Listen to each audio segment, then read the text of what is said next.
how to get your singing voice back. In this video, I'm going to share with you the best ways to get your singing voice back when you come back to singing after a break, whether that's a few months or a few years. So if you're watching this video, it's likely that it's been quite some time since you've been singing, and it may be that you've forgotten some of the things that you used to do. And if you have had singing lessons in the past, maybe you do have some recollection of the things that you were taught, or maybe you have completely forgotten. Now, when it comes to singing, most people, even people who have some experience with vocal training, want to focus on singing loud, singing high notes, singing powerfully, and sounding good. I always do that. The best place really to start is breath control, vocal control, and making sure that you're using your voice in the right way. So I'm going to give you some pointers and some exercises that are going to help you to do that. The other thing that I hear people doing when they come back to singing is adding vibrato everywhere. You don't need to do that. Adding swoops and fry and embellishments and all of this kind of stuff that tries to make you sound like an experienced singer. But if you're not an experienced singer, it's not a good idea to add all of this extra stuff, because A, you don't have the foundations for singing, and B, it's likely that you're not sure how to do it in a correct way so that you have control and so that your vocal health stays strong. So good vocal health should be your first concern when it comes to singing. Then breath control, vocal control and pitching. So vocal control is a combination of breath control and pitching. And then you want to think about what are the foundations of singing so that I am starting off in the right foot. So first, thinking about vocal health. Well, we always warm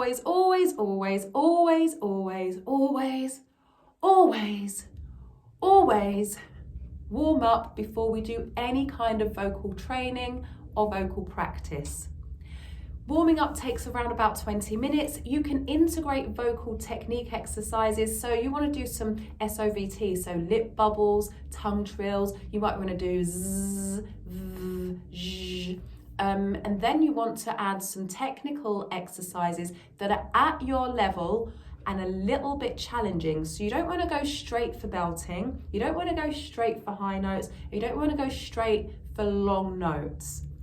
Start where you are and make it a little bit challenging. So go for vocal exercises that are slightly challenging, but don't hurt your throat and don't confuse you when you try to execute them.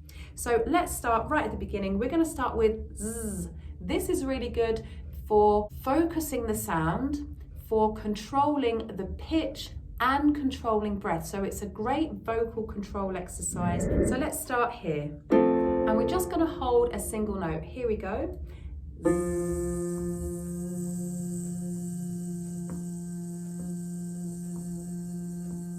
So that was for 8 beats. You may have heard me tapping. I'm going to try and tap loudly so that you can hear it. So I won't pulse because it tends to cut out. So let's just do this together. Here we go. 5, 6, 7, and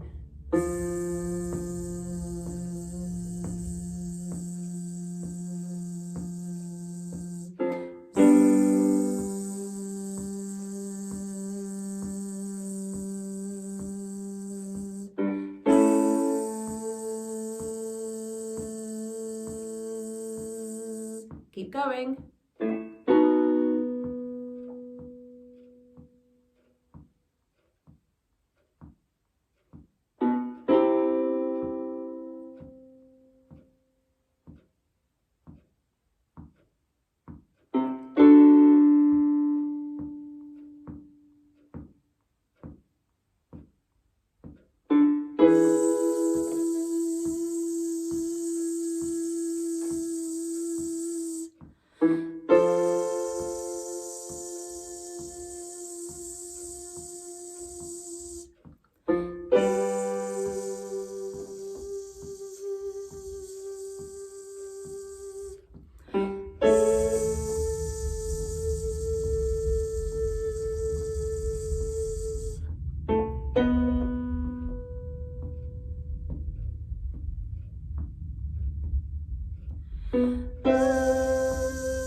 down.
Last one.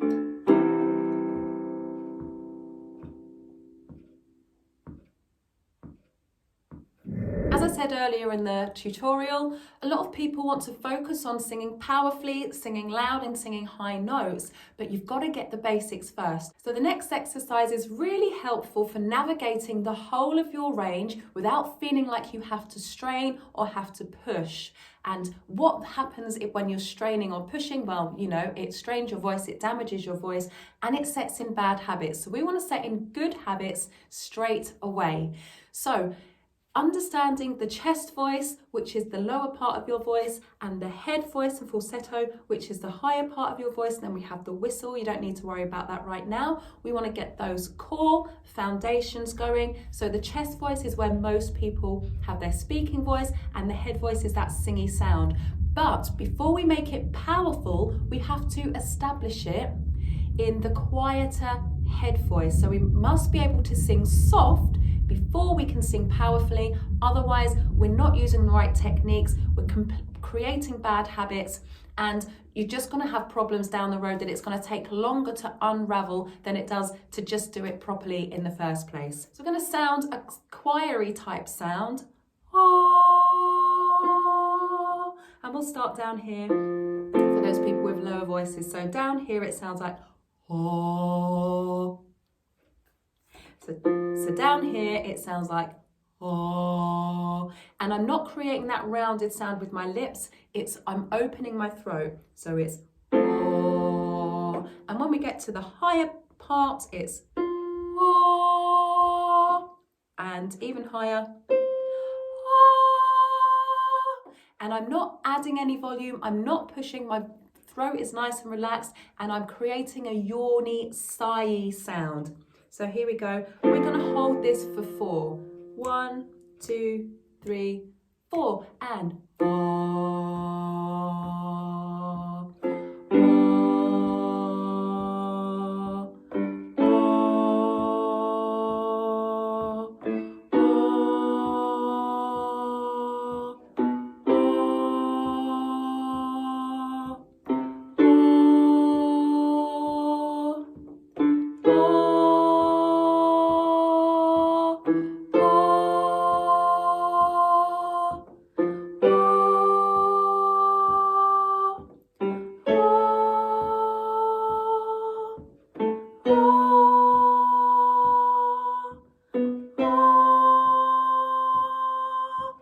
So you notice I'm not singing ah.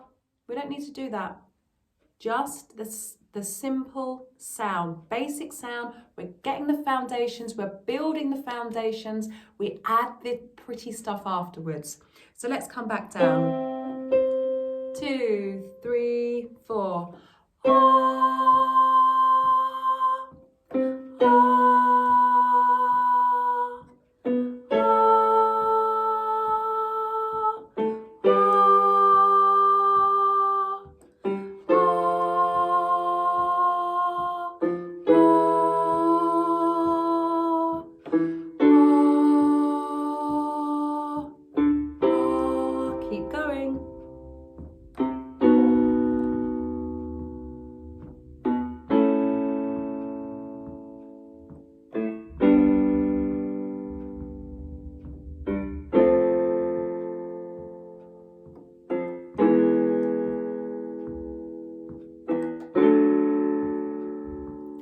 one.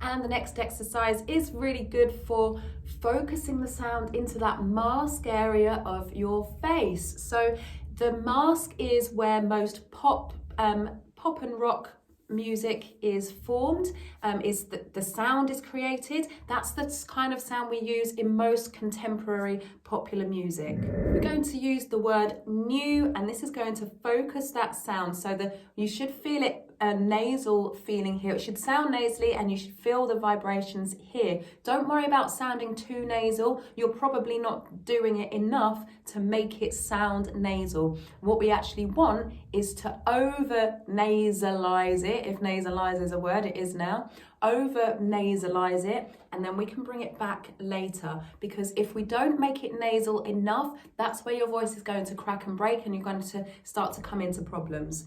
So we're going to do the same thing, and we're going to say the word new. So we're not singing new. We're not doing that, all right? It's not, when we come up here, it's not new. No, new. It's not a pretty sound, okay? So we don't want pretty, we don't want nice, we want nasal, focused, and technique. Okay, here we go. 1, 2, 3, 4. New, new, new, new,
new, keeping it in your nose, not your throat.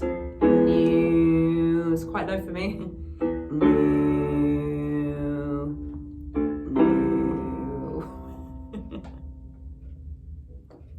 Now, when you come to sing a song, that's when it's important to remember that if you're singing high at the moment, you don't want to push it and make it strong and powerful. You want to use that head voice so that you can establish the head voice and we can bring in the power later. For low notes, we want the low sounds to come through our nose and kind of nasally, and for the high notes, we want them rounded and kind of chorally.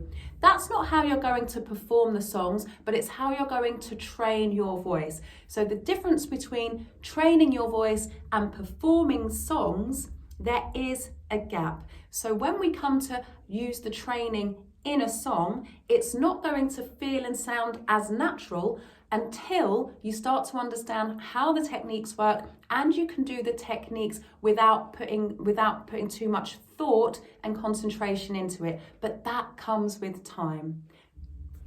If you're enjoying this video, remember to hit the like button, hit subscribe, and hit the notification bell so that you get all of my future videos.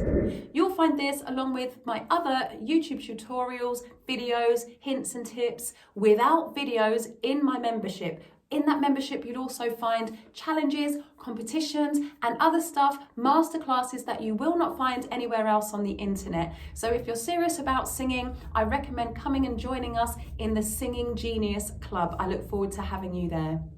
I trust that this video has helped you to understand more about how you can get back into singing after some time. I'll see you in the next video. Stay hydrated. Ciao!